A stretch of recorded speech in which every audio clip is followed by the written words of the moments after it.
Dahil ang dami kong buto ng avocado. Gagawin natin langis. Ibababat po natin yung sa langis.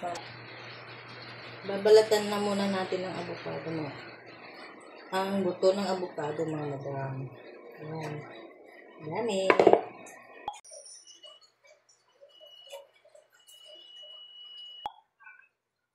Ayan na yung mga buto ng avocado. Nahugasan ko na at natanggalan ko na ng balat mga madam. Yayadyatin na natin. Umpisayan na natin yadyadin ang buto ng avocado mga madam. Ayan, sige. Yadyad pa rin ang yadyad madam. Nakakahingal din palang magyadyad ng buto ng avocado.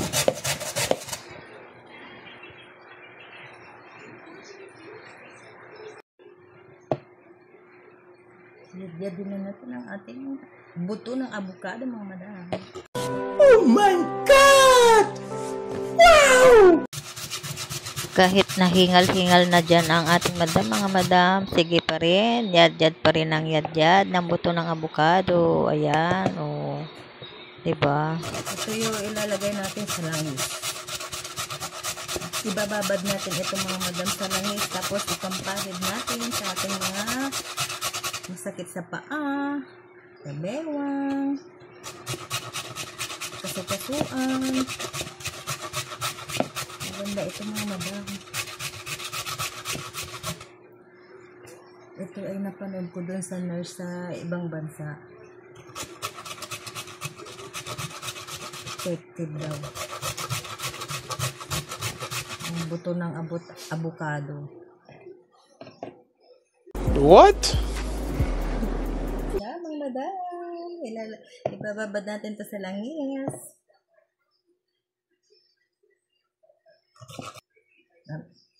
Pagkatapos mo kung mag-yadyad, lalagay ko po ito sa langis at ibababad. Papakita ko sa inyo later. Hello mga madam. Nandito na ang nayadyad na buto ng avocado. Dami mga madam. Ilalagay na natin yan sa langis. Ibababad po natin ito mga madam. Maganda po ito panggamot sa ating mga kasukasuan at sa mga may gout dyan. Ito yung ating langis.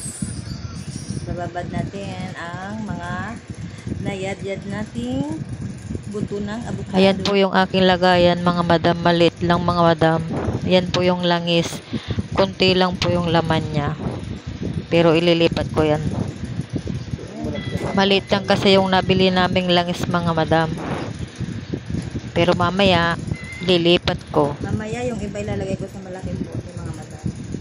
Dito ko lang muna ito ilalagay kasi may langis na po ito eh. So, yun na. So madam yung bote ko malaki. Dito ko ilalagay. Kasi ang dami ng nayadyad kong buto ng avocado.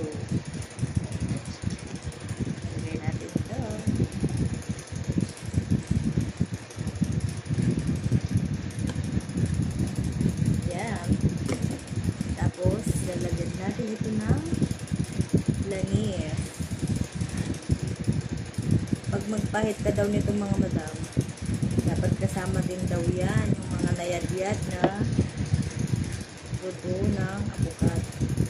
Yan, diba mga madam, ang dami. Lalagyan ko na ito ng langis. Kaya nayadyad kong buto ng avocado mga madam, lalagyan ko natin yan ng langis.